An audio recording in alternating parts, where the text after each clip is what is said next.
act of defiance when you are in the middle of a transition of power. Because what it says is, oh no, it does hurt. Oh no, I am depressed. But at the end of the day, I still trust him. He's all I can hang on to. He's all that I got. And baby, he's all that I need. Because if I got him, I got a way out. Okay, well, I definitely have chills. Let that sink in for a second. Unleashing the power within. Sarah Jakes Roberts knows all about making space for power to move through her. She's been named to Time's list of 100 emerging leaders of the future. She is a pastor, a New York Times bestselling author, an entrepreneur, mother, and wife, and she's an inspiration to me. She's all the things and then some. That's right. She has a new book. It's called Power Moves, and here to tell us everything on how we can tap into the power within, Sarah Jakes Roberts. Hello. Welcome Hi. to New York Living. Oh my goodness. Thank you. I'm so excited to be here. So we were just watching this, and it occurred to me, you almost seem like a different person when you're preaching versus the Sarah that we're seeing right now. Is that a fair observation, or am I completely off track? I would say that's a fair observation. I think to the point of the book, Power Moves, and what makes you powerful in one space, I don't know if it would be appropriate if I was like that here. But certainly that same passion and heart to see people experience love and transformation exists in everything I do, down to taking care of my children. Oh God, amen to that. Now, Power Moves, you say, isn't necessarily about how successful we are, how great we are, how great we perform in our personal or professional lives, which is very interesting. Because that's, I think, probably how a lot of people measure the success or their level of power. So you show us how to do this. How do you then measure that, and how do you unlock that? Well, I want to contrast, because I think that many of us do want to feel powerful. Sure. But the more that I begin to interrogate power, I really feel like many of us want to kind of feel arrogant. I want to feel invincible. I want to feel like I'm on top of my game. I'm perfect. I do everything well. And what I learned is that power is really fluidity. There's a humility connected with power. That means I can be confident in my lane and then apologize. That's power as well.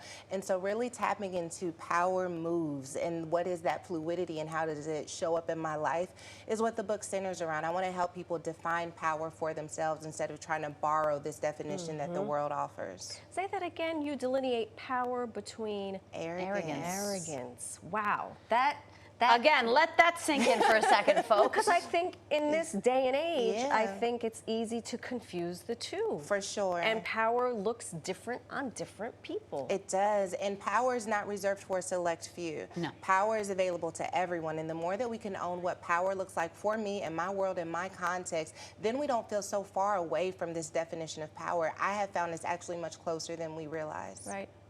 So, you come from very spiritual roots, courses through your DNA, and we were interested to find out that you have made going to church cool. I didn't know that. Well, you have. You have. And in fact, I'm going to bring you to Sunday supper at my house so you can tell my little Catholic boys that church can be cool.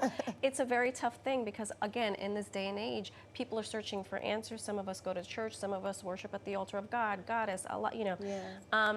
How do you do that? What is your style that inspires people, regardless of whether or not you believe in God or you're agnostic or somewhere in between? It really wasn't intentional. Like, I didn't set out on a mission to make going to church cool. But I do think this same idea of power being arrogant kind of filtrated into religious systems where we begin to believe to be powerful as whatever means that I do everything well. And what I offered instead is this opportunity to say, I'm on a journey just like you. This is what I'm learning. This is what's exciting me. This is what is changing me, and I wonder if you want to come on this journey with me. And I think meeting people where they are, admitting that sometimes I'm still stretching to get there, has given people space to say, okay, if I don't have to do it perfectly, then maybe I just need to be willing. Right.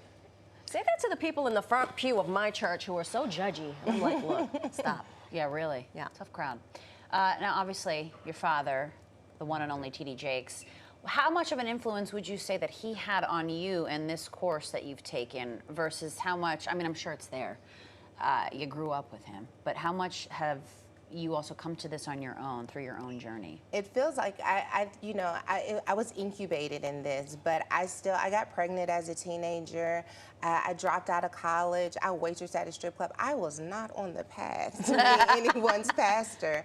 But when I started blogging, it was really out of my own selfish desire to get this pain and trauma out of me. There were other people who were like, hey, I don't know if God works for me either, but if you want to try, I'll try. And together, this community formed of us figuring out who we are, what our identity in God is. And then I think I looked up and I was like, okay, this looks kind of similar to what my father's doing, but I didn't set out to do that. And no one is more surprised than him. Really? I was just going to ask. No one is more surprised than him. I think he thought maybe I'd become a good person, but definitely not leading the troops anywhere. Look at your team. It's like, tell the truth. Is he proud of you, though? He's so proud. He's so proud. And I hear from all of his friends. He tells me for sure, but I know that he's proud because his friends are always telling me this as well. Oh my gosh. Oh my goodness.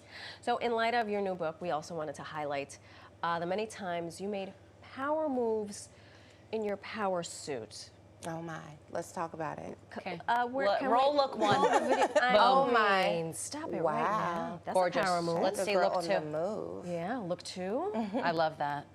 Oh, yes. Yes. Something about an all-white number. Because you can stand in your power and look fabulous too. Absolutely. The two are not mutually exclusive. For sure. And then you can also stand in your power and have a bonnet on. Thank you. You know what I mean? Like Me every night.